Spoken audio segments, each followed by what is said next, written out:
निज मन मुकुर सुधार।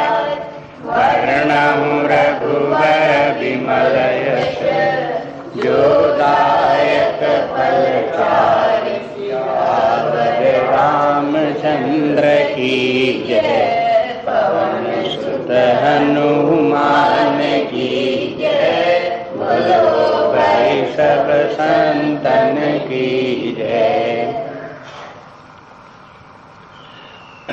दुआ 111 के बाद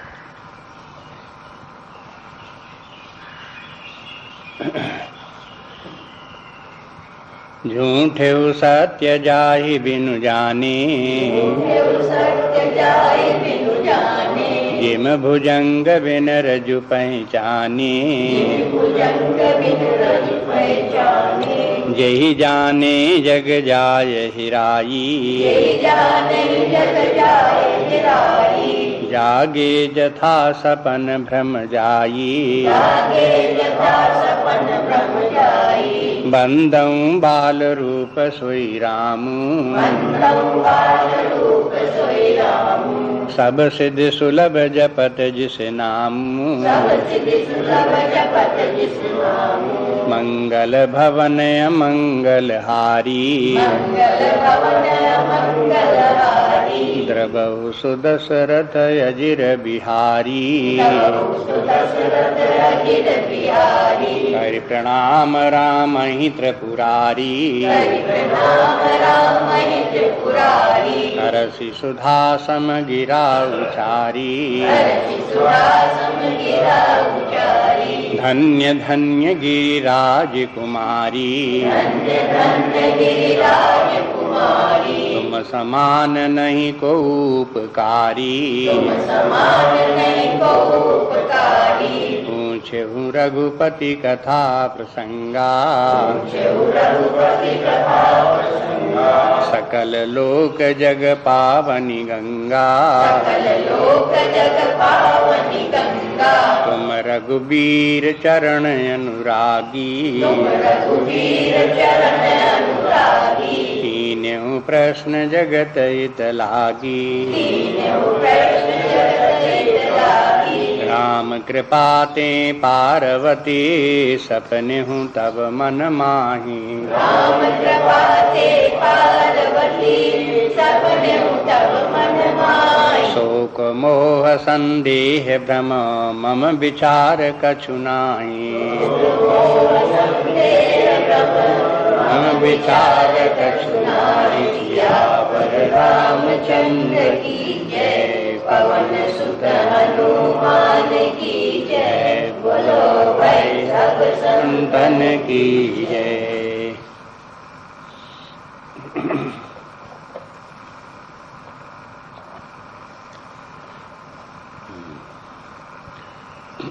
कल देख रहे थे कि पार्वती जी के प्रश्न करने पर भगवान शंकर जी ने अपने मन में प्रसन्नता का अनुभव किया और भगवान की कथा उनको स्मरण आ गई।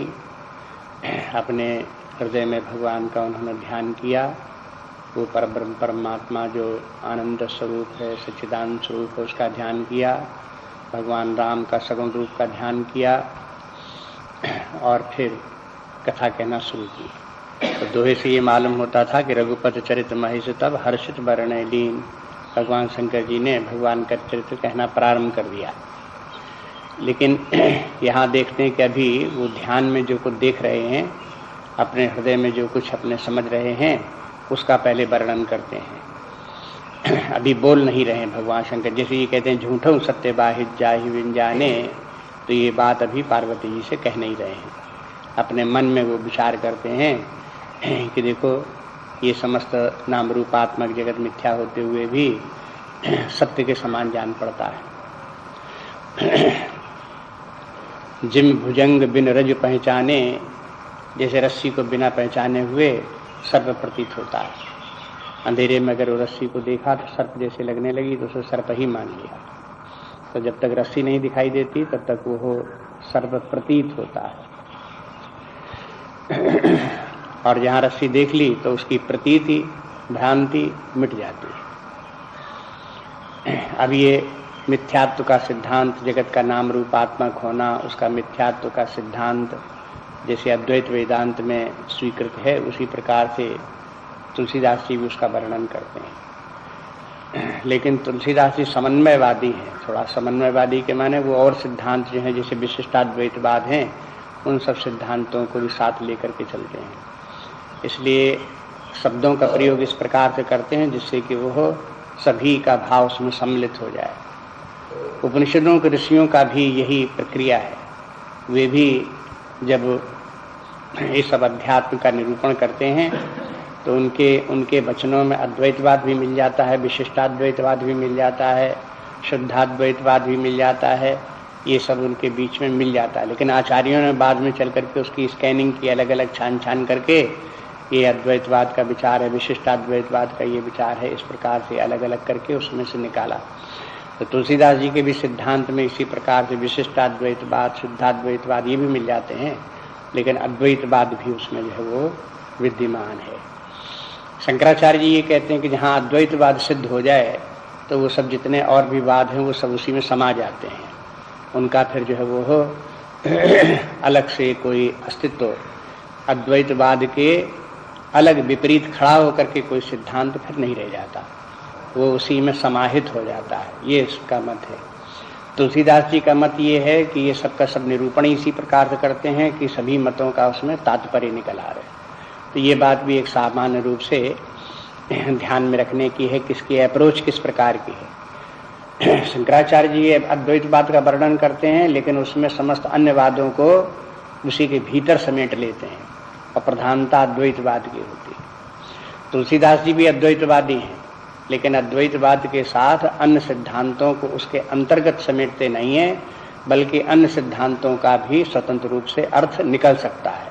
उनके बोलने का तरीका इस प्रकार का, शब्द रचना इस प्रकार की है। इसलिए जो है वो थोड़ा थोड़ा करके जो अंतर है, वो जब बहुत विचार करो, हमें सिद्धांतों के ऊपर चिंतन करो, तो वो सब धीरे धीरे करके उनको बात समझ में आती है। लेकिन जब विशिष्टाद्वैतवाद इत्यादि सिद्धांत सामने आए तो उन आचार्यों ने उसी सिद्धांत को एकमात्र प्रमुख और सत्य सिद्ध कर दिया। उन्होंने कहा विशिष्टाद्वैतवाद ही सही है या शुद्धाद्वैतवाद ही सही है, ऐसे करके बोला। उन्होंने उसमें अद्वैतवाद आदि को, दूसरे सिद्धांतों को न तो अपने उस सिद्धांत के अंतर्गत रख करके उसको सिद्ध कर सके और न उनके साथ समन्वय ही उन्होंने किया। अन्य आचार्यों की बात ये, तो अपनी अपनी अप्रोच भिन्न भिन्न प्रकार की इस प्रकार से है, तो किसकी क्या। अब संसार में अनेक प्रकार की बुद्धियां हैं, बुद्धियों के स्तर हैं भिन्न भिन्न प्रकार के।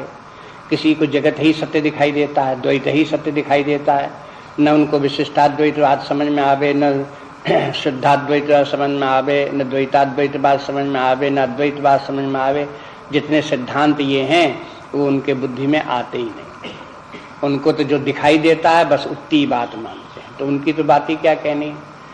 वो तो अपने संसार में जहाँ जिस प्रकार की, जिस अपने बुद्धि के स्तर पर जीवन जी रहे हैं, तो उनकी तो अलग बात है। लेकिन जिनका विकास भी हुआ है, उनको शाखाओं उनकी बुद्धि चलने लगती है। किसी की बुद्धि इन विभिन्न प्रकार के वादों में से किसी एक वाद को स्वीकार कर लेती, कहते हाँ अगर कोई वाद स्वीकार ही करना तो ये ठीक है। अब वो ठीक है कि नहीं ठीक है, उसकी बुद्धि में समझ में आ गया, एक्सेप्ट कर लिया उसकी बुद्धि ने, उससे उसका तालमेल बैठ गया, तो वो कहे बस यही ठीक है। अरे भाई किसी से विशिष्टाद्वैतवाद किसी समझ में आ गया, उसने कहा यही ठीक है, तो फिर इसके माने का अद्वैतवाद गलत है, होगा अद्वैतवाद गलत है, वो कुछ नहीं, हमसे कोई मतलब नहीं उसको। इस प्रकार से उस बुद्धियां जो है भी इसी प्रकार से आचार्यों के सिद्धांत के किसी एक शाखा की तरफ चल पड़ती है, तो उसी को स्वीकार कर लेती है। लेकिन जब देखते हैं बहुत विचार चिंतन किया जाता है, तो विद्वानों के बीच में, संतों महात्माओं के साधुओं के बीच में, उनके बीच में यह तो तुलसीदास जी का मत मान्य है अथवा शंकराचार्य जी का मत मान्य है। समन्वय हो तो चाहे तुलसीदास जी की तरह समन्वय हो, चाहे शंकराचार्य जी की तरह समन्वय हो, लेकिन समन्वय होना चाहिए। अन्य मतों के प्रति हे भाव या तुच्छ भाव रखना ठीक नहीं है। जब तक इस प्रकार का भाव दिखाई देता है तब तक इसके माने कि अभी विचार चिंतन कोई बहुत ऊंचाई पर नहीं पहुंचा है, मध्यम स्थिति में है, साधना के काल में है, बुद्धि अपने विकास काल में है, ये समझ में आता। तो अब यहाँ से थोड़ी सी बातें ये जो है रामचरितमानस में ज्ञान की बातें भी हैं, मतलब ऐसे कह सकते हैं, जिनमें कि अपनी बुद्धि लगा करके समझ करके इनको सबको समझना पड़ता है। ये वाद क्या है, ये सिद्धांत क्या है, मान्यताएं किस किस प्रकार की हैं, ये सब भी तुलसीदास जी जानते हैं जैसे, तो उन्हीं को अपना वर्णन भी करते हैं। तो तुलसीदास जी को या रामचरितमानस को समझना हो तो ये सिद्धांत भी उनको समझने चाहिए, अलग से उनको देखें कि इन सिद्धांतों में क्या क्या अंतर है, समझें। उन लोगों की बात दूसरी है जो इस प्रकार की चौपाइयाँ आती हैं या इस प्रकार के वादों का जहाँ प्रसंग आता है और थोड़ा थोड़ा उनमें अंतर होता है, तो आंखें फाड़ फाड़ करके उसको देखते हैं और चकराते हैं, कहते हैं ये क्या है, ये क्या है, ऐसे करके दौड़ाते हैं उसको देख करके। वो तो उनको बुद्धि में नहीं आ रहा है, बुद्धि थोड़ी उनकी स्थूल बुद्धि है, नहीं समझ में आता है, तो उनको तो बात छोड़ो। लेकिन जो समझ सकते हो, बुद्धि काम करती हो, बुद्धि का जिसे संस्कृत में प्रचार कहलाता है कि बुद्धि का कहीं कहीं किसी किसी स्थान में प्रचार है, कहीं कहीं बुद्धि नहीं जाती है, वहाँ उस स्थल पर उसका प्रवेश ही नहीं होता, उसको उस क्षेत्र का कुछ दिखाई नहीं देता, तो वो तो अलग बात है। लेकिन जहाँ बुद्धि का यदि प्रचार हो वहाँ तक बुद्धि जा सके, तो फिर इन बातों को इनको सब में जो थोड़ा थोड़ा सिद्धांतों में अंतर है वो समझे और समझ करके फिर उनमें समन्वय भी स्थापित करने का करे। तब हमारी भारतीय संस्कृति का, हमारे वैदिक ज्ञान का तब ठीक ठीक उसके हृदय में उदय हो, ज्ञान प्रकट हो, वो समझ में आवेगा। लेकिन उसके पहले जब तक कि वो नहीं समझ में आता, इसके माने पहले मार्ग में है, कहीं न कहीं एक किसी विशेष अवस्था विशेष में है जहाँ वो अपने आगे बढ़ने का प्रयास कर रहा है। यहाँ जो कुछ भगवान शंकर जी अपने हृदय में विचार कर रहे हैं, वो कहते हैं कि देखो एकमात्र सत्य तो परमात्मा ही है। जिस परमात्मा को जब तक नहीं जानते तब तक समस्त जगत का, नाम रूपात्मक जगत का प्रपंच सत्यवत भाषित होता है। ये अद्वैतवाद का मुख्य रूप से अद्वैतवाद का सिद्धांत है कि सत्यवत भाषित, झूठो सत्य जाहि बिन जाने, जिस परमात्मा को जाने बिना झूठ बात जो है, मिथ्या बात जो है, वो भी सत्य के समान भाषित होती है। झूठो सत्य जाहि बिन जाने, जिम भुजंग बिन रज पहचाने। दृष्टांत से ही समझ लें कि सत्य और मिथ्या का क्या तात्पर्य है। माने रस्सी के स्थान पर ब्रह्म है और जगत जो है वो हो सर्प के स्थान पर जगत है। तो सर्प तो वहाँ होता नहीं है, लेकिन केवल बुद्धि की कल्पना से ही वो दिखाई देता है। जिस समय हमारी बुद्धि कल्पना करती है तो कल्पना से एक सर्प की रचना बुद्धि में कर लेती और मान भी लेती कि ऐसा सर्प है भी। तो एक काल्पनिक सर्प को सत्य मान लेती है बुद्धि। ऐसा बुद्धि की भी स्वभाव इस प्रकार का भ्रांति बुद्धि में उत्पन्न होती रहती है। ऐसे ही देखते हैं व्यवहार का, अपने अनुभव में अगर देखें तो जिस समय जागृतावस्था में हमारी बुद्धि वृत्तियां कार्य कर रही होती हैं, तब हमें अंतर्बाह्य जगत जो है वो हो उसका अनुभव होता है। बुद्धि वृत्तियों में ही जगत की अनुभूति होती है। कौन जगत की? जो नाम रूपात्मक है जगत, प्रपंचात्मक जो जगत है, उसका अनुभव मन बुद्धि में उसी समय होता है जब मन बुद्धि की वृत्तियां सक्रिय होती हैं। सोते समय स्वप्न काल में भी बुद्धि की वृत्तियां जब सक्रिय होती हैं तब नाम रूपात्मक स्वप्न दिखाई देता है। जहां वृत्तियां शांत हो गई, जैसे सुषुप्तावस्था में है, मन और बुद्धि की वृत्तियां लय हो जाती हैं। अपने कारणभूत तमस में ये वृत्तियां लीन हो गई। जिस समय वृत्तियां लीन हो गई तो उस समय अब क्या जगत दिखाई देता है? यह स्वप्न दिखाई देता है, उस समय उपलब्ध नहीं होता। इसके माने ये है, रमण महर्षि ने भी इसी आधार के ऊपर ये बोल दिया। इसके माने ये है कि ये जगत जो है वो हो मन बुद्धि के लिए ही है। जब जब मन बुद्धि सक्रिय होंगे तब उनके लिए जगत उपलब्ध होगा। यदि मन बुद्धि सक्रिय नहीं होंगे, समाप्त हो जाते हैं, तो जगत नाम की कोई वस्तु उपलब्ध नहीं होगी। होने को जगत हो भी अपने आप में बना रहे तो बना रहे, लेकिन वो हो उसका कहीं कोई उपयोग नहीं, कोई उसकी सत्ता अनुभव में नहीं आती। लेकिन एक तत्व और भी है जो इन सब का प्रकाशक है, जागृतावस्था की अवस्था में, जबकि मन बुद्धि को जगत भाषित होता है, उस समय इसको भी प्रकाशित करने वाला, जनाने वाला एक चैतन्य विद्यमान है। स्वप्नावस्था में जब बुद्धि स्वप्न को देखती है, जगत नहीं दिखाई देता, जागृतावस्था वाला स्वप्न का नाम रूपात्मक स्वप्न ही भाषित होता है, उसको भी प्रकाशित करने वाला चैतन्य विद्यमान है।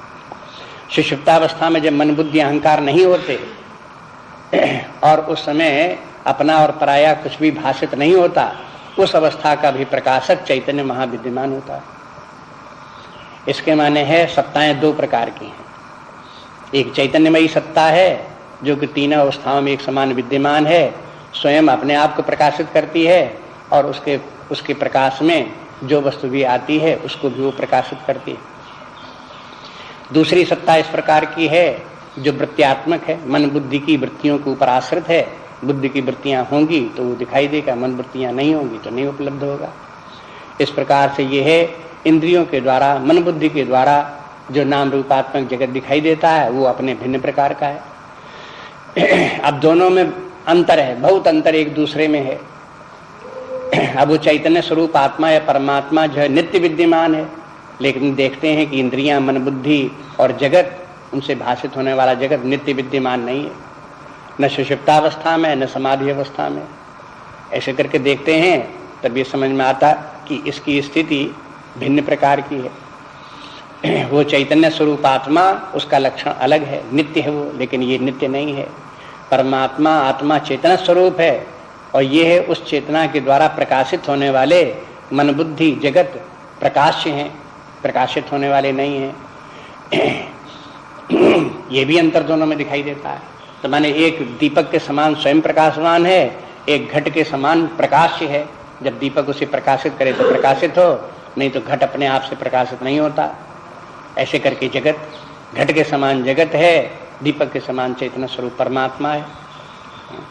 तो ये लक्षण जगत के और परमात्मा के एक दूसरे के विपरीत प्रकार के लक्षण है। बस इन विपरीत प्रकार के लक्षणों को देख करके ही ये कह सकते हैं कि परमात्मा तो है सत्य और जगत है मिथ्या। लेकिन आचार्यों ने, शंकराचार्य ने भी दूसरे सिद्धांतों में सब जगह जहाँ अद्वैतवाद, विशिष्टाद्वैतवाद है, इन सब में शून्यवाद का खंडन सब जगह किया गया है। इसके माने जैसे कि बौद्ध दर्शन को अगर हम मान लें कि वो शून्यवादी है, तो उनके अनुसार ये है कि अंतिम वस्तु जो है वो शून्य है, अभावात्मक है, सत्ता विहीन वस्तु है।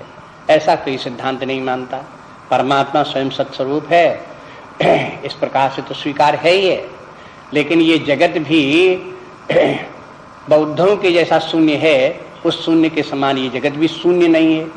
ये जगत जो है वो हो अपनी मूल प्रकृति, अव्यक्त जो प्रकृति है परमात्मा की शक्ति है, उससे ये जगत उत्पन्न होता है, उसी में लीन हो जाता है।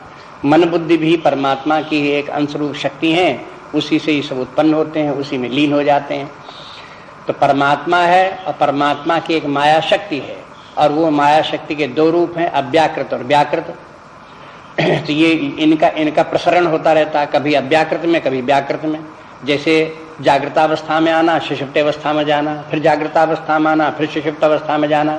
सुषुप्तावस्था माने एक कारणभूत तत्व में लीन हो जाना, जागृतावस्था में आ जाना के माने फिर उसी कारण से प्रकट होकर के प्रपंचात्मक जगत का विस्तार हो जाना।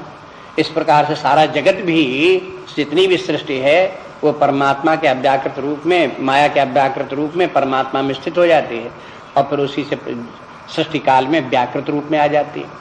तो व्याकृत अव्याकृत जो माया है, तो वो है तो है ही है, अभावात्मक नहीं है, शून्यात्मक नहीं है। लेकिन उसका मिथ्यात्व क्या है कि वो सदा एक समान नहीं है, विकारवान है, कभी उपलब्ध है कभी उपलब्ध नहीं है, बनने मिटने वाली है, आने जाने वाली है। ये उसका मिथ्यात्व इस प्रकार से है। तो उसी को, उसका स्मरण, ये सारे सिद्धांत जो हैं भगवान शंकर ने अपने हृदय में इन सब का स्मरण कर लिया। स्मरण करके देख लिया कि देखो कि ये परमात्मा है और बाकी सारा जगत, जितना प्रपंच की जितनी बातें हम करते हैं, ये सब मिथ्या है, परिवर्तनशील है, आने जाने वाला है, और ये सब मिथ्या है। और कहते हैं मिथ्या कब तक भाषित होता है? जब तक सत्य का ज्ञान न हो।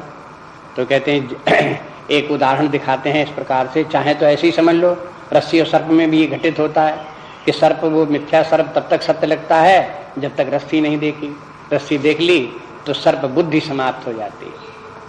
तो देखो बुद्धियां शंकराचार्य जी ने शब्दों पे इसी प्रकार से प्रयोग किया है, एक सर्प बुद्धि, एक रज्जु बुद्धि। तो सर्प बुद्धि तो बाध्य है, माने उसका बाध हो सकता है, लेकिन रज्जु बुद्धि उत्पन्न हो गई तो उसका बाध नहीं हो सकता। तो मिथ्या क्या है कि जिस मिथ्या वो है जैसी बुद्धि उसको जो स्वीकार कर रही है उस बुद्धि का जो बाध हो जाए तो उस वस्तु को मिथ्या कहते हैं, और जिसका बाध न हो वो मिथ्या नहीं है। इस प्रकार से बता दिया। जैसे सर्प समझ लिया रस्सी में, तो सर्प का जहां प्रकाश देख करके और रस्सी देख ली तो वो हो सर्प बुद्धि का बाध हो गया, ऐसे बोलते हैं। बाध हो गया कि मैंने बुद्धि ने कहा अरे वो सर्प नहीं था, ये तो रस्सी है, इसका नाम है बाध हो गया। लेकिन अब सर्प जब रस्सी देख ली, रस्सी को उठा करके पहचान लिया, तो अब रस्सी का बाध करो। तो अब रस्सी का बात चाहे प्रकाश में देखो, चाहे अंधेरे में देखो, चाहे हाथ में उठा करके देखो, चाहे किसी प्रकार देखो, अब रस्सी तो रस्सी है, उसका बाध बुद्धि में नहीं हो रहा है। इसके माने रस्सी सत्य है। इसी प्रकार से देखते हैं कि जगत का, स्वप्न का, इनका सबका बाध हो जाता है सुषुप्तावस्था में, तुरीयावस्था में, इन सबका बाध हो जाता है। तो इसके माने ये मिथ्या है। लेकिन जो प्रकाश सबको, चारों अवस्थाओं को प्रकाशित करता है, हर समय विद्यमान चैतन्य आत्मा है, उसका बाध कभी नहीं होता। जागृतावस्था में भी उपलब्ध है, सुषुप्तावस्था में उपलब्ध है, तुरीयावस्था में भी, समाधि में भी उपलब्ध है, हर समय उपलब्ध है, इसलिए उसका बाध ही नहीं हो रहा। तो जिसका बाध नहीं हो रहा है, कोई अवस्था ऐसी नहीं आती जिसमें कि उसकी उपलब्धि न हो, वो कहते हैं वो सत्य है। तो इस अर्थ में इसलिए दृष्टांत दिखा दिया कि जय जाने जग जाय हिराई, जागे जथा सपन भ्रम जाई। तो ये भी एक दृष्टांत है, जैसे रस्सी और सर्प का दृष्टांत है, इसी तरह से सोने और जागने का दृष्टांत है। रात में सोते हैं, स्वप्न दिखाई देता है, तो स्वप्न के पदार्थ स्वप्न काल में सत्य दिखाई देते हैं, जागने पर सब लुप्त हो जाते हैं, उन सबका बाध हो जाता है। और जागने पर मान भी लेते हैं कि वो सब कुछ नहीं हुआ, है ही नहीं इस प्रकार का, केवल लग रहा था स्वप्न में, लेकिन ऐसा है नहीं। इसी प्रकार से जहाँ व्यक्ति ने सत्य स्वरूप परमात्मा को जाना कि नित्य विद्यमान चेतन स्वरूप आत्मा सदा चारों अवस्थाओं में विद्यमान है, उसका बाध नहीं होता, तो उसकी तुलना में ये बात समझ में आ जाती, जगत का तो बाध हो जाता है। इसके माने उसी प्रकार जैसे स्वप्न का बाध हो जाए, इसी प्रकार से जगत के जितने अनुभव हैं इनका भी सबका बाध हो जाता है। तो ये ज्ञान व्यक्ति के बुद्धि में सदा रहे तो व्यक्ति को फिर कोई जीवन में दुख नहीं आता, वो सदा आनंद में, सदा उसका शांत में जीवन व्यतीत होता है, और आगे भी भविष्य भी शरीर छोड़ने के बाद में भी उसका कल्याण ही होता, मंगल ही होता है। ये ज्ञान सब प्रकार से मंगल करने वाला है। तभी इस ज्ञान को कोई ये कहे कि जैसा होगा तैसा बना रहे, हमें क्या करना है? तो हमें ये करना है कि देखो अपने अपने दुख से छूटना है तो इस ज्ञान को समझना पड़ेगा और उसमें अपने चित्त को स्थापित रखना पड़ेगा। और अगर चाहते हो कि हम जैसे दुखी हैं सो ठीक हैं, हमें कुछ नहीं करना, जैसे अज्ञानी है, जैसे दुखी है, जैसे परेशान, हमें बने रहने दो, तुम्हें क्या करना? तो ठीक है बने रहो भाई, फिर तुम मत इसको समझो, इस ज्ञान को क्या करना फिर। दूसरी बात ये हो सकती है। इसलिए शास्त्र तो ये लेकर के चलते हैं कि भाई हर कोई व्यक्ति अपने दुख से छुटकारा चाहता है, सुख शांति चाहता है जीवन में, तो उसको फिर ये ज्ञान समझ में आना चाहिए। तो अब देखो रामचरितमानस में ज्ञान की बात तो पहले ही पन्ने से जहाँ मंगलाचरण थे वहीं से शुरू कर दी थी, यन माया अवश्य भरते विश्वम अखिलम, जो रोज बोलते हैं। तो उसमें भी क्या है ये सब कि वो परमात्मा की माया है, जिसके कारण से रस्सी में सर्प के समान ये नाम रूप आत्मा जगत भाषित होता है, नहीं तो परमात्मा ही सत्य है। बात वहीं से शुरू हो गई थी, लेकिन अब उसका हिंदी भाषा में यहाँ से विस्तार शुरू होता है। शुरू से लेकर के अंत तक, उत्तरकांड तक ये बात बार बार ज्ञान की बात जो है मुख्य बात, ये दोहराते रहते हैं, जिससे जब कभी समझ में आ जाए तब व्यक्ति समझ में आ जाए, जिन उदाहरणों से समझ में आ जाए तैसे समझ में आ जाए, इसलिए बार बार उस बात को बोलते रहते हैं। तो यहाँ तो एक तो सत्स्वरूप परमात्मा और उसकी माया के द्वारा रचित नाम रूपात्मक जगत जो विकारी है, जगत विकारी है, परमात्मा निर्विकार है। इतने ही में दोनों का अंतर समझ ले। परमात्मा का लक्षण निर्विकार, निर्विकार के माने उसमें षट विकार जो कहलाते हैं वो कोई नहीं परमात्मा में।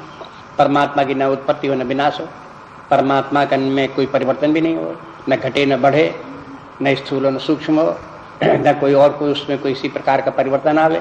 लेकिन जगत में परिवर्तन आते रहते हैं, इसके नाम रूप उत्पन्न होते रहते हैं, राम रूप नष्ट भी होते रहते हैं, कभी उपलब्ध होता है, कभी उपलब्ध नहीं होता है, कभी इसमें विस्तार होता है, कभी क्षीणता आ जाती। इस प्रकार से जगत में नाना प्रकार के विकार दिखाई देते हैं। तो ये एक निर्विकार है, दूसरा सविकार है। तो इस प्रकार से इन दोनों का तुलना करके चित्त जो हमारा प्राय संसार में अटका रहता है और इसी को सत्य मान करके इसी में लगे रहते हैं, नाना प्रकार के दुख का कारण यही है। इसलिए शास्त्र के मत को लेकर के कोशिश ये करनी चाहिए कि सत्य तक हम पहुंच जाएं, और जब सत्य में पहुंच जाएं तो जगत अपने आप इसका बात हो जाएगा, मिथ्यात्व तो समझ में आने लगेगा। लेकिन जब तक कि जगत परमात्मा का सत्य न भाषित हो तब तक ये आवश्यक नहीं है कि इस जगत को मिथ्या ही सत्य ही मानो, बिना सत्य माने काम नहीं चलेगा, ऐसे नहीं है। उस समय ये भी कि शास्त्र का मत तो ठीक ही है, उसके ऊपर विश्वास करो। भले ही हमें सत्य न दिखाई देता हो और जगत का बाध न हो रहा हो तो भी जगत तो मिथ्या है ही है, उस समय भी व्यक्ति को स्वीकार करे। अगर स्वीकार नहीं करता उस काल में तो फिर आगे उसका उत्साह नहीं होगा कि वो परमात्मा स्वरूप सत्य को जाने और जान करके फिर जगत का मिथ्यात्व सिद्ध हो। इसलिए भगवान की कथा तो शंकर जी बाद में प्रारंभ करते हैं, लेकिन अपने हृदय में भाव यही ले आते हैं और उस भाव को वो चाहे कथा अभी तत्काल बोले नहीं, लेकिन उनके मूल में मन में भाव यही कि हम जिसका ध्यान करते हैं, जिस पर ब्रह्म परमात्मा का वही एकमात्र सत्य है और तो सब प्रपंच मिथ्या ही है, स्वप्न के समान ये सब भाषित हो रहा है।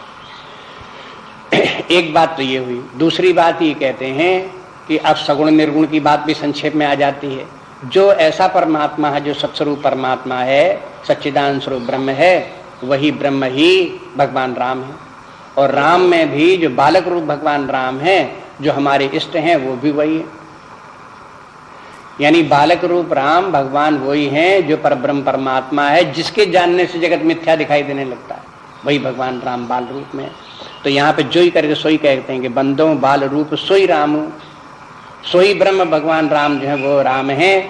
इसमें इसलिए राम में कोई मानव बुद्धि नहीं रखनी चाहिए कि एक जीव बुद्धि रखें कि सारी संसार के जैसे मनुष्य कोई हो या कोई जीव हो, इस प्रकार से कोई राम है, सो नहीं है। राम तो वही ब्रह्म है जो सत्स्वरूप है, इसलिए उनको उनका स्मरण करते हैं। और भगवान शंकर जी के बालक रूप भगवान ही इष्ट हैं, इसलिए बाल रूप में उनका स्मरण करते हैं। पीछे जैसे कहा कि मगन ध्यान रस दंड जुग पुनि मन बाहिर कीन, तब ध्यान में उस समय जब भगवान राम का ध्यान कर रहे हैं, श्री रघुनाथ रूप और आवा, तो वहाँ श्री रघुनाथ रूप क्या है, बाल रूप ही उनके हृदय में आया। वहाँ पर बाल रूप नहीं बोला, यहाँ बाल रूप बोल दिया। भगवान राम के लिए, भगवान शंकर जी के लिए बाल रूप भगवान राम है, वही उनके इष्ट हैं। कागभूषण के भी वही बाल रूप भगवान इष्ट हैं, लोमस ऋषि के भी वही बाल रूप भगवान इष्ट हैं। तो ये देखते हैं कि तुलसीदास जी को भी बाल रूप भगवान इष्ट हैं, और उनके जितने ये सब भक्त आते हैं, ये इन सबको भी भगवान के बाल रूप ही इष्ट हैं। अब भगवान राम के तो फिर और भी रूप हैं, जनकपुरी में है तो सजे धजे खूब श्रृंगार युक्त भगवान राम हैं, वो भी उनका रूप है। अयोध्या में राज सिंहासन पर बैठे हुए हैं तो भगवान राम जी, सीता जी, सब भाई उनकी सब सेवा में लगे, वो भी उनका एक रूप है। वन में जा रहे हैं भगवान राम, आगे राम लखन बने पाछे, वो भी उनका एक रूप है। तो रूप तो भगवान नाना रूपों में, सब में, सारे जीवन में उन्होंने अपने नाना प्रकार के रूप धारण किए, और भक्तों को विभिन्न भिन्न भिन्न प्रकार के रूप, अपने अपने रूप जिसको कोई पसंद हो। आजकल बहुत लोग भगवान राम के वन में जाने वाले रूप को ही पसंद करते हैं, बहुत से लोग भगवान राम को राज सिंहासन पर बैठे हुए रूप को पसंद करते हैं, उन्हीं का ध्यान पूजन करते हैं। लेकिन शंकर जी की बात यह कि वो बाल रूप भगवान का चिंतन करते हैं। अब कई बाल रूप क्यों है?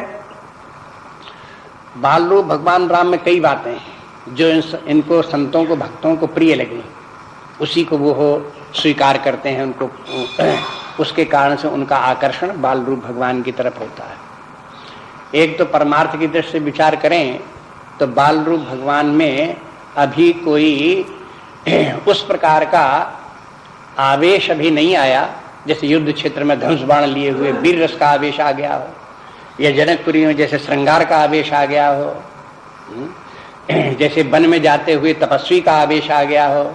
तो अब ये जितने भी रूप हैं भगवान राम के, तो कहीं राजा का आवेश है, कहीं वनवासी का आवेश है, कहीं कोई आवेश है, ये सब भगवान राम में दिखाई देते हैं। लेकिन बाल रूप में कोई इस प्रकार का आवेश नहीं। इसलिए शास्त्रों में बाल रूप भगवान को परमहंस रूप बोला गया है। तो आप देखते हैं कि जितने भी, जैसे सुखदेव हैं तो वो बाल रूप में ही है, उनको परमहंस कहा जाता है। इसी प्रकार से सनक सनंदन सनातन चार जो है बाल रूप में ही है, उनको भी परमहंस कहा जाता है। तो ये परमहंस जो है बाल्यावस्था जो है परमहंस की सूचक है, प्रतीक है मान लेते। तो भगवान राम को उस समय जब स्मरण करते हैं तो मानो वो परमहंस रूप में हैं, उस समय उनके ऊपर कोई आवेश नहीं है। इसलिए भगवान शंकर जी कहते हैं बाल रूप राम कहो और चाहे निर्गुण निराकार ब्रह्म कहो, दोनों आवेश रहित हैं, दोनों निर्विकार शुद्ध अपने स्वरूप में जैसे स्थित होना चाहिए उसी प्रकार से है। दूसरी बात ये भी है कि भगवान अगर कोई भगवान राम को राज सिंहासन पर बैठे भगवान राम की पूजा करे, आराधना करे, तो भगवान राम प्रसन्न हो जाएंगे, तो एक राजा की तरह से उसका व्यवहार करेंगे, बहुत धन संपत्ति भी दे सकते हैं और उसको भी कुछ कर सकते हैं, लेकिन एक राजा की तरह से व्यवहार करेंगे और धैर्य रखेंगे, थोड़े देर उसको तत्काल उसके ऊपर जो है वो हो ध्यान दें, ऐसे नहीं है। लेकिन बाल रूप में तो बालक की तो बात ये होती है कि बालक तत्काल ध्यान देता है और बहुत जल्दी प्रसन्न, और जो चाहो उसी प्रकार से व्यवहार करने लगे। इसलिए बालक सरल रूप है उसका, और उससे बालक किसका ध्यान चिंतन और भगवान राम से बालक रूप में संबंध होने में कहीं भक्त को डर नहीं लगता, अरे भगवान तो बालक रूप है। नहीं तो राम रूप में उसको देखो जब बैठे सिंहासन बैठे हुए हैं तो एक भय का भी।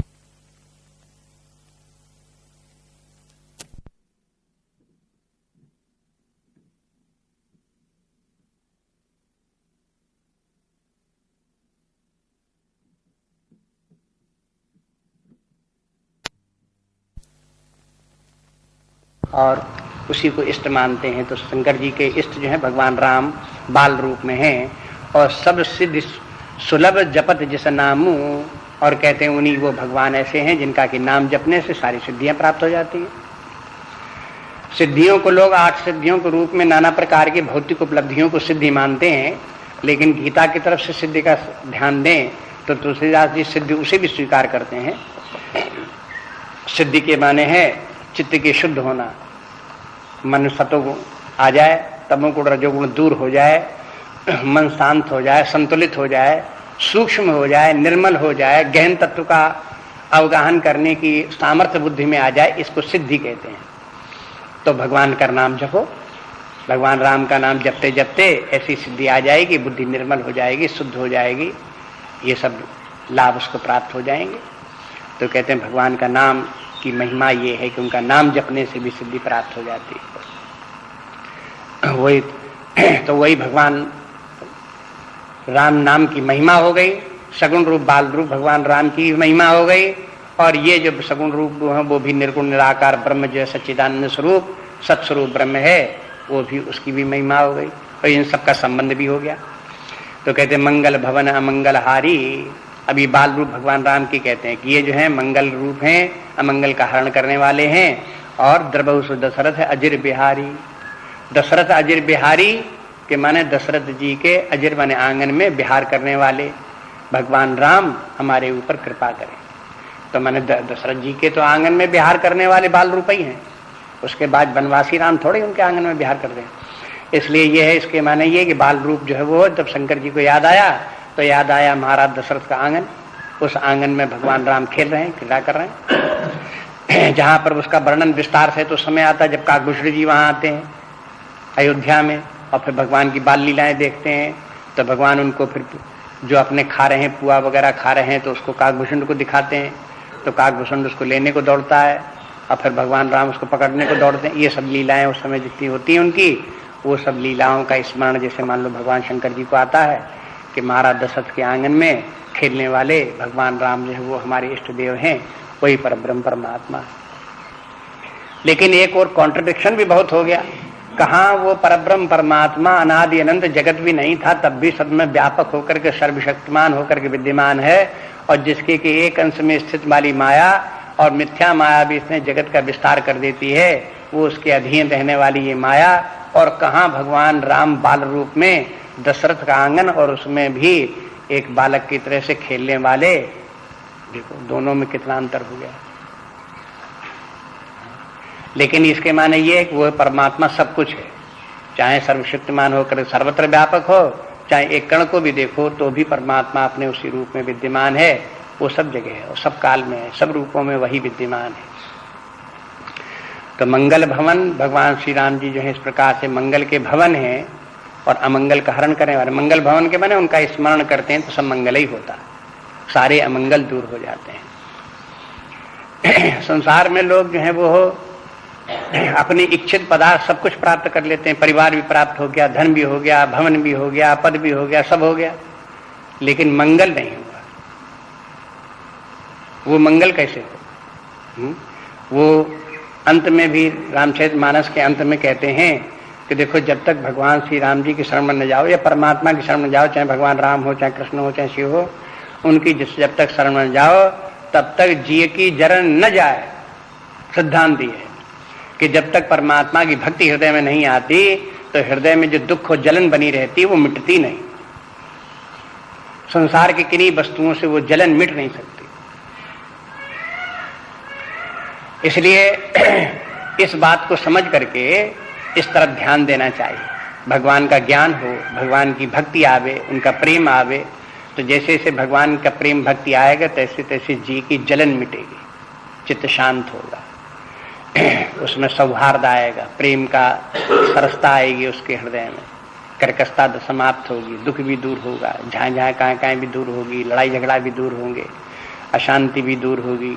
तो ये सब इसमें यही मंगल है। मंगल तो तब है जब मन शांत हो, प्रसन्न रहे, तब मंगल है। तो इसके लिए तो फिर अध्यात्म विद्या ही चाहिए, भगवान की कृपा ही चाहिए। तो मंगल भवन अमंगल हारी, द्रव दशरथ अजर बिहारी, कर प्रणाम राम ही त्रिपुरारी। तो अब इस प्रकार से जब भगवान का स्मरण किया, ऐसे भगवान का उन्होंने अपने हृदय में स्मरण किया और उनको प्रणाम किया। त्रिपुरारी माने भोज शंकर जी, त्रिपुरारी माने शंकर जी, तीनों पुरों का नाश करने वाले, त्रिपुर करके निशाचर थे, उनका वध करने वाले, अथवा तीन अवस्थाएं जागृत स्वप्न सुषुप्त, तीन अवस्थाओं से ऊपर उठा करके आत्मभाव में ले जाने वाले भगवान शंकर जी, हम उन शंकर जी का स्मरण करते हैं। जब त्रिपुर शब्द शंकर जी के लिए प्रयोग करें तब ध्यान रखें कि हम तीनों अवस्थाओं से ऊपर, सबका साक्षी दृष्टा, जो चतुर्थ अवस्था है वो अवस्था अपना वास्तविक स्वरूप है, उसकी तरफ भगवान शंकर जी हमको ले जाना चाहते हैं, इसलिए त्रिपुरारी है। तो हर्ष से सुधा सम गिरा उचारी, तब फिर भगवान शंकर जी ने इस प्रकार से भगवान का वंदना करके प्रसन्न होकर के तब इस प्रकार गिरा उचारी मैंने ऐसा बोले, वाणी इस प्रकार से उनके मुख में निकली। अब आगे जो कुछ बोलते हैं वो शंकर जी बोलते हैं, अभी तक बोले नहीं है, सब उनके मन की बात है, उनके मन ही मन में ये सब बात चलती रही। अब कहते हैं धन्य धन्य गिरिराज कुमारी, ये बोल रहे हैं। यहाँ से पार्वती जी को पहले उनको धन्य बोला, समर्थन किया कि तुमने बहुत अच्छा किया, भगवान की कथा तुमने पूछी, ये तुम्हारा बहुत अच्छा कार्य है। धन्य धन्य गिरिराज कुमारी, गिरिराज के माने हिमांचल, उनकी पुत्री पार्वती, तुमने बहुत अच्छा किया जो भगवान की कथा पूछी। सकल लोक जग पावन, ये तुम समान नहीं को उपकारी, कि तुम्हारे समान कोई उपकारी नहीं है। उपकार की बात क्या है?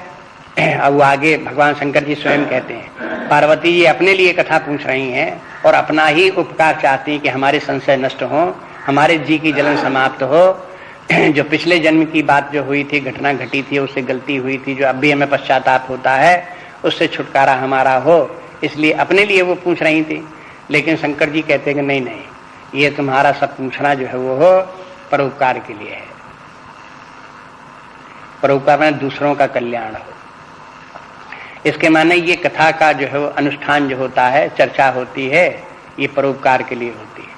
इसमें अगर कहीं बीच बीच में कथा में कहीं शंका उत्पन्न हो और कोई पूछे कि भाई ये बात हमारी समझ में नहीं आई, ये ज्ञान की बात किस प्रकार से कैसे है, तो उसका उत्तर जब आएगा तो वो तो सुनेगा, लेकिन अन्य लोगों को भी उसका उत्तर मिलेगा तो उनका भी हित होगा। तो दूसरे लोगों का इस प्रकार से इस अध्यात्म का चर्चा करने से अपना हित तो होता ही है, दूसरे लोगों का भी हित होता है। ये इसलिए कहते हैं कि परोपकार की बात तुम्हारी तो ये है, प्रश्न जो किया, पूछे रघुपत कथा प्रसंगा। परोपकार की बात यह है कि तुमने भगवान की कथा प्रसंग को जो पूछा, तो सकल लोक जग पावनी गंगा, तो ये कथा जो है ये तो समस्त संसार को पवित्र कर देने वाली गंगा के समान है। जैसे गंगा जी सब लोगों को पवित्र करने वाली, गंगा जी में जो भी स्नान करे उसके पाप दूर हो जाते हैं, ऐसे ही जो ये है भगवान की कथा गंगा के समान है और ये भी पवित्र करने वाली। जैसे जैसे कथा सुनेगा तो कुछ न कुछ उसके मन का मैल धीरे धीरे करके दूर होता जाएगा। लेकिन बस सुनने की बात है, सुना ही नहीं, उसके मन में कानों से होकर के शब्द मन तक जाए ही नहीं, चित्त तक पहुंचे ही नहीं, तो बात दूसरी कि भाई उसको कैसे स्नान, उसको कैसे उसका मन पवित्र हो कथा के द्वारा। लेकिन अगर वहां तक ये कथा पहुंचती है, मन बुद्धि तक वो सुन लेता है, तो फिर उसका जो है उसमें पवित्रता आएगी। जैसे गंगा जी तक कोई जाए, हाँ, और वहां गंगा जी में देखे कि बड़ी ठंडी हवा चल रही है यहाँ पे, तो सिकुड़ फुकुड़ करके कपड़ा लपेटे हुए बैठे और लौट आवे, तो गंगा जी के स्नान का और पाप मोचन का फल उसे नहीं मिलेगा। लेकिन अगर कपड़े उतार कर गंगा जी में अवगाहन करे, थोड़ा तकलीफ उठावे, सर्दी में कूदे उसमें, और फिर नहा करके बाहर निकले, तो पाप दूर होंगे, स्वच्छता शरीर को भी प्राप्त होगी, ताजगी प्राप्त होगी। ये सब तत्काल देखने में आएगा। ऐसी भगवान की कथा जो है ये है, इस कथा में तो डुबकी लगानी चाहिए। जग पावन गंगा कह करके ये भी तुलना में, समानता में एक बात ये भी है, जैसे गंगा जी में गहरे में डुबकी लगाई जाती है, ऐसे इस कथा में भी डुबकी लगानी चाहिए। ऊपरी ऊपरी कथा न सुनता रहे, माने घटना घटी, एक बार एक बात कही। अब जैसे आज का प्रसंग है, इसमें कोई कथा नहीं, केवल बात यह है कि पार्वती जी के पूछे हुए प्रश्न का शंकर जी ने उत्तर देना शुरू किया, बस इतनी कथा है, और तो कुछ कथा नहीं। तो कोई आज कोई खास कथा नहीं थी, क्या शंकर जी ने उत्तर देना शुरू किया मात्र 1 घंटे भर में, तो इसे लगे कोई खास कथा नहीं। तो ऐसा क्यों लगता है? जब ऊपरी ऊपरी कथा ही कथा पर दृष्टि होगी तब लगेगा कोई खास बात नहीं। लेकिन उसकी गहराई में जाए तो देखेंगे कि इसी में सारा ज्ञान, सारा अध्यात्म, सारे जीवन का परिवर्तन, मंगल सब इसी में आ गया। तो ये कब है? जबकि उसमें डुबकी लगावे, गहराई में जाए तब ये सब देखने में आवेगा, ऊपरी ऊपरी से नहीं आएगा। इसलिए सकल लोग जग पावनी गंगा, तुम रघुबीर चरण अनुरागी। और ये कहा कि भाई तुम तो स्वयं ही, तुम्हें भगवान के चरणों में वैसे ही प्रेम है। जिसको भगवान के चरणों में प्रेम हो उसको कोई अज्ञान नहीं रह सकता। अगर अज्ञान नहीं रह सकता तो कोई शंका नहीं रह सकती। अगर शंका नहीं रह सकती तो क्या प्रश्न रह जाएगा? प्रश्न भी नहीं रह सकता। इसलिए कहते हैं कि देखो, कीन प्रश्न जगत हित लागी, कि उन्हें प्रश्न कहा कि तुमने जो प्रश्न किया वो प्रश्न तुम्हारा कोई जो है वो अपना प्रश्न नहीं है, तुमने तो जगत के ऊपर उपकार करके ये प्रश्न किया है। अब हम वैसे ये भी मान लें कि मान लो पार्वती जी ने मानो अपने ही लिए प्रश्न किया हो, लेकिन उसके बाद में पार्वती जी का वो प्रश्न कितना कल्याणकारी हुआ। अब रामचरितमानस की रचना हुई, अन्य और भी बहुत सी भगवान की कथाओं की रचना हुई, जिसमें शंकर जी पार्वती जी कथा सुनाते हैं, और फिर बहुत से लोगों ने उस कथा को पढ़ा, सुना, सीखा, समझा। तो जना कितने लोगों का कल्याण हुआ इसी कथा से। तो वो जो अब हो रहा है और आगे होता चला जाएगा, तो वो सब किसकी कृपा से है? वैसे तो शंकर जी की कृपा से उन्होंने ये सब कथा सुना दी, तो अन्य लोगों को भी ज्ञात हो गई, तो उन्हें ग्रंथ के रूप में लिख दी। लेकिन शंकर जी के मुख से भी वो कथा निकालना, ये काम तो पार्वती जी ने किया। नहीं तो शंकर जी के तो उस कथा को जानते ही थे, अपने मन में धरे हुए थे, बस वो बोल ही नहीं रहे थे। लेकिन पार्वती जी कहते कहते फिर भगवान शंकर जी ने कथा सुनाई, तो लोग कल्याण हो गया उसी से, फिर कथा से। तो इसके माने ही ये है, कथा के कहने वाले जितने लोक मंगल करने वाले हैं, परोपकारी हैं, कथा के सुनने वाले भी उतने परोपकारी हैं। वो अपना उपकार तो कर ही रहे हैं, लोग का भी उपकार कर रहे हैं। जब कथा सुनेंगे धीरे धीरे करके, कई प्रकार से कथा के श्रवण करने सुनने वाले व्यक्ति भी परोपकारी कई प्रकार से हैं। ऊपर से देखो तो नहीं लगता है, लेकिन बाद में पता लगेगा कि जो कथा सुनते हैं, माने जिन कोई नगर में बड़ी बड़ी कथाएं होती, माने बहुत बड़े बड़े कथावाचक आते हैं, फिर हजारों हजारों लाखों लाखों लोग इकट्ठे होते हैं। तो इतने लोगों को, हजारों लोगों को, लाखों लोगों को जो कथा सुनने को मिलती है, वो कैसे मिलती है? उनमें से कुछ ही व्यक्ति ऐसे होते हैं, मुख्य रूप से तो एक ही व्यक्ति होता है, फिर एक व्यक्ति 10, 20, 50 लोगों को इकट्ठा करता है। उनके सबके इकट्ठे करने के बाद फिर उनको कथावाचक को किसी को बुलाया और फिर कथा सुनाई। तो हालांकि वो व्यक्ति अपने लिए ही कथा सुनना चाहता है, इसलिए उनको कथा सुनाने वालों को बुलाया, और वो मुख्य रूप से श्रोता बन के भी वही बैठा, और तमाम उस कथा के आयोजन में उसने लाखों रुपए भी खर्च किए। लेकिन वो निराश स्वार्थी नहीं है, परोपकार भी उसके साथ में होता है, उसके साथ में हजारों लाखों लोग और भी सुनते हैं, वो भी कार्य होता है। ऐसी करके पार्वती जी जब कथा पूछती हैं तो इनका हित तो होता ही होता है, लेकिन उसके साथ साथ न जाने कितने और लोगों का भी हित हुआ। उसके बाद में शंकर जी की कथा और लोगों ने भी सुनी। तो ये कहते हैं तुम रघुवीर चरण अनुरागी, कीन्यो प्रश्न जगत हित लागी। जगत के हित के लिए तुमने ये प्रश्न किया। राम कृपा ते पार्वती, सपने हो तब मन माही। शोक मोह संदेह भ्रम मम विचार कछु नाही। शंकर जी कहते हैं कि देखो पार्वती, भगवान की कृपा से तुम्हारे मन में सपने में भी शोक मोह संदेह भ्रम इत्यादि कुछ नहीं है। मेरे विचार से तो ऐसे ही है कि तुम्हारे मन में इस प्रकार से कुछ नहीं है।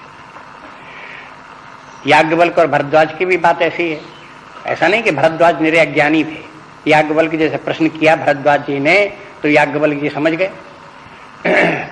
याज्ञवल्क्य ने कह भी दिया, भरद्वाज तुम ऐसे प्रश्न कर रहे हो जैसे मूढ़ हो, बिल्कुल अज्ञानी हो, ऐसे तुम प्रश्न कर रहे हो। लेकिन ऐसा नहीं कि तुम अज्ञानी हो। बात यह है कि भगवान की कथा पूछना या अध्यात्म की चर्चा, वेदांत की चर्चा करना, प्रश्न पूछना, ये ज्ञान का लक्षण है, अज्ञान का लक्षण नहीं।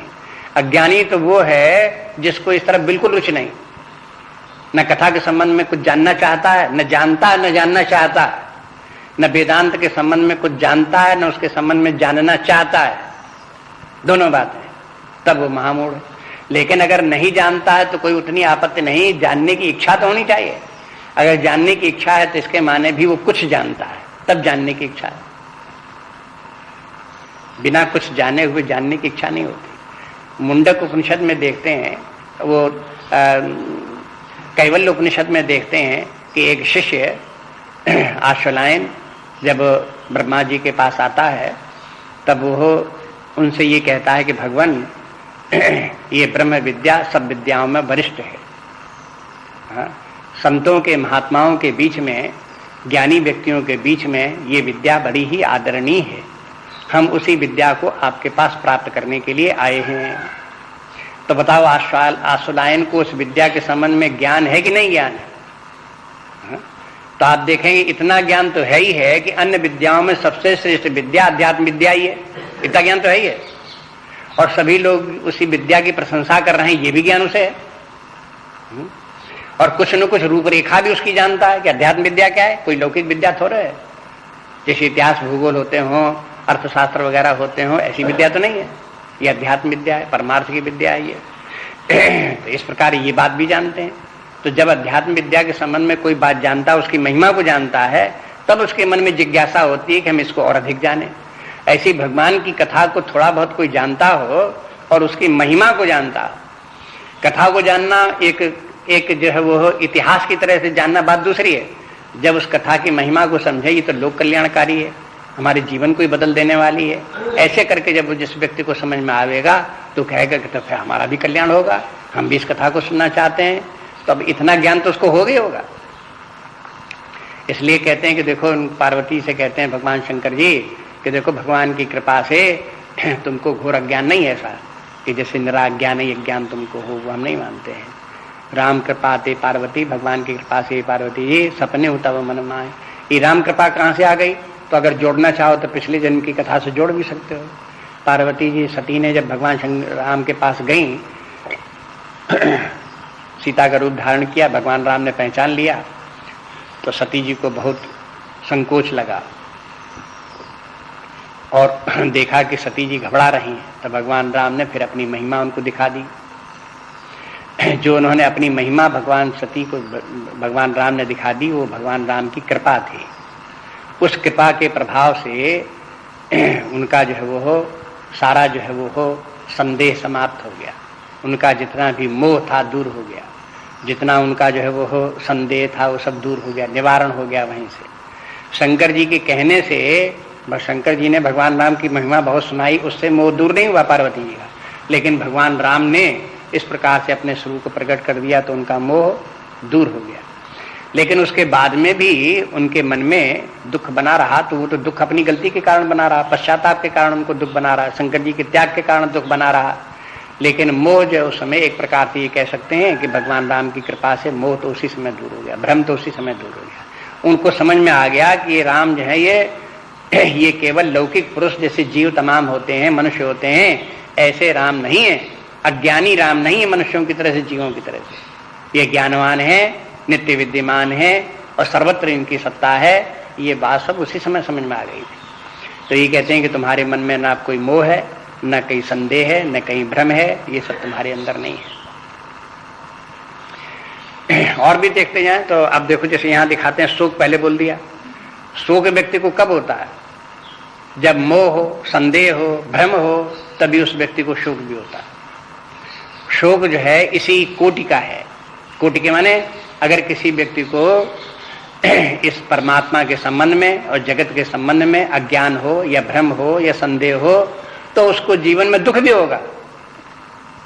अगर कोई व्यक्ति दुखी रहता है, इसके माने न उसे परमात्मा का ज्ञान है, न जगत के स्वरूप का ज्ञान है। जीवन की दशा क्या है इस बात का उसे ज्ञान है, इसी कारण वो दुखी रहता है।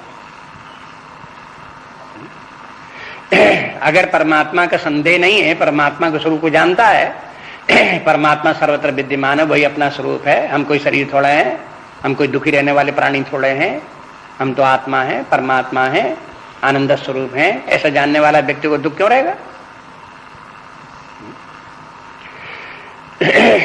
अगर कोई व्यक्ति अपने आप को जीव भी समझ ले तो भी 50% उसी समय दुख दूर हो जाते हैं।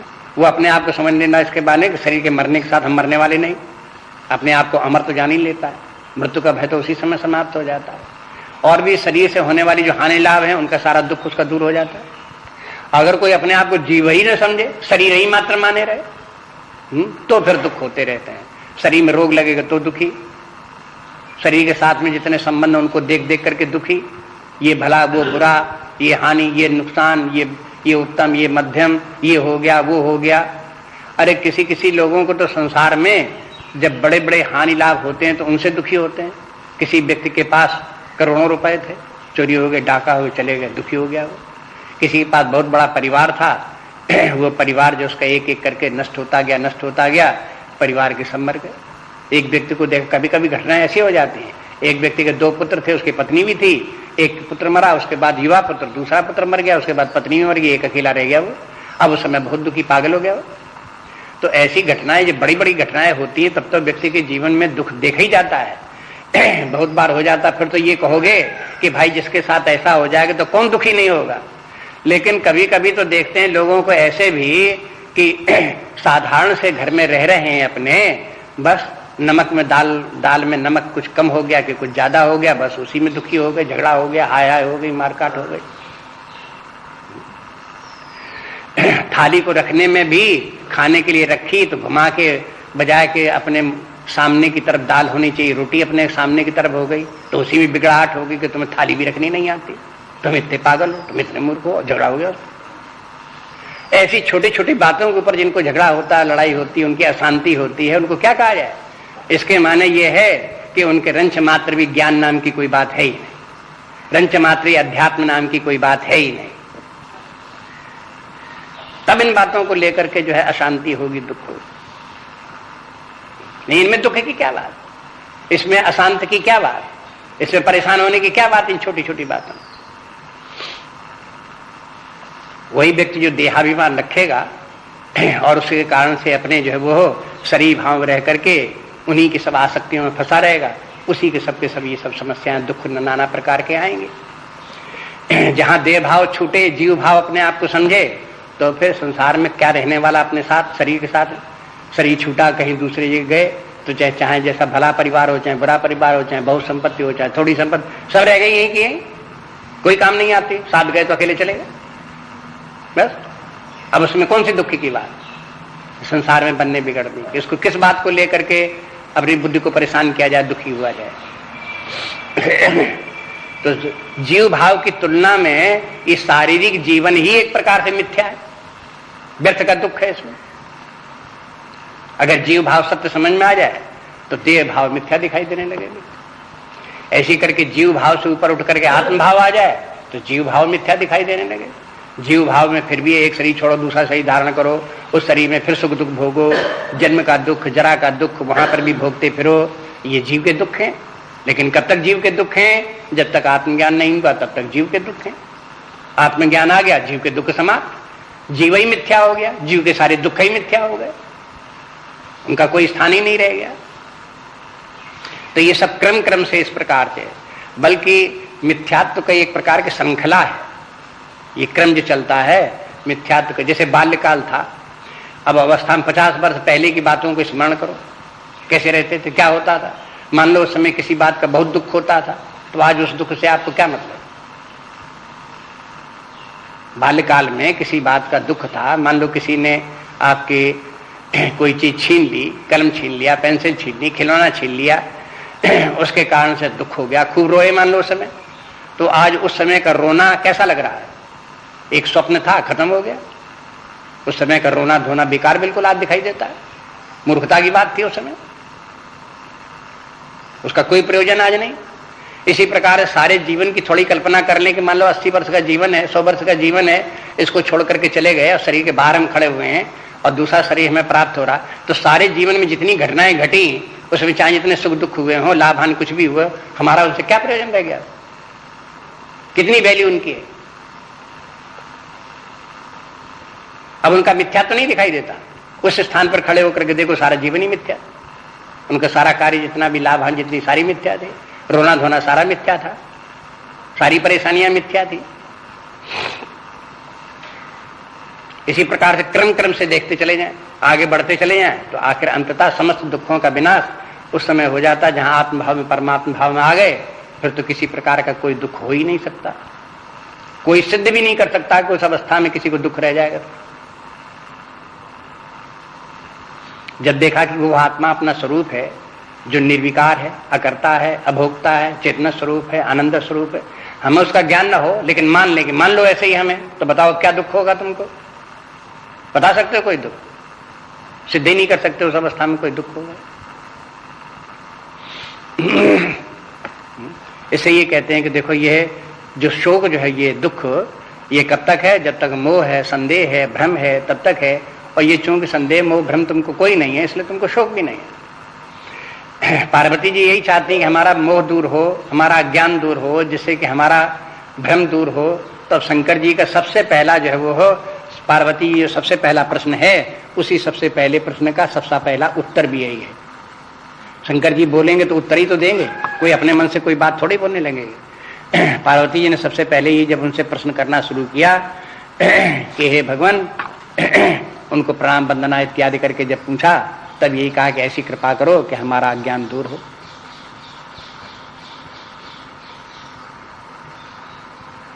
तो उसी का उत्तर यहीं से शुरू हो गया। अब कोई लिस्ट बना करके रख ले, पार्वती जी ने जो जो प्रश्न किए, शंकर जी उसी क्रम क्रम से आगे बढ़ते जाएंगे, एक एक प्रश्न का उत्तर समाधान देते जाएंगे।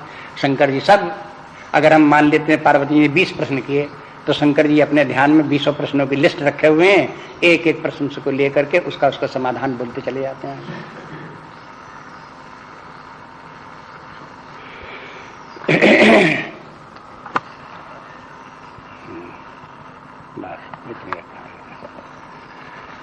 नान्या स्पृहा रघुपते हृदय समदीये, सत्यं वदामि च भवान् अखिलान्तरात्मा, भक्तिं प्रयच्छ रघुपुंगव निर्भरां मे, कामादिदोषरहितं कुरु मानसञ्च। श्री राम जय राम जय जय राम,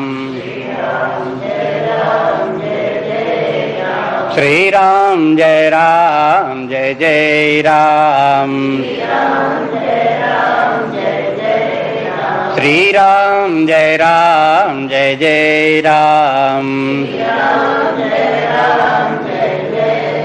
श्री राम जय राम जय जय राम, श्री राम जय राम जय जय राम, श्री राम जय राम जय जय राम, श्री राम जय राम जय जय राम, श्री राम जय राम जय जय राम, श्री राम जय राम जय जय राम, श्री राम जय राम जय जय राम,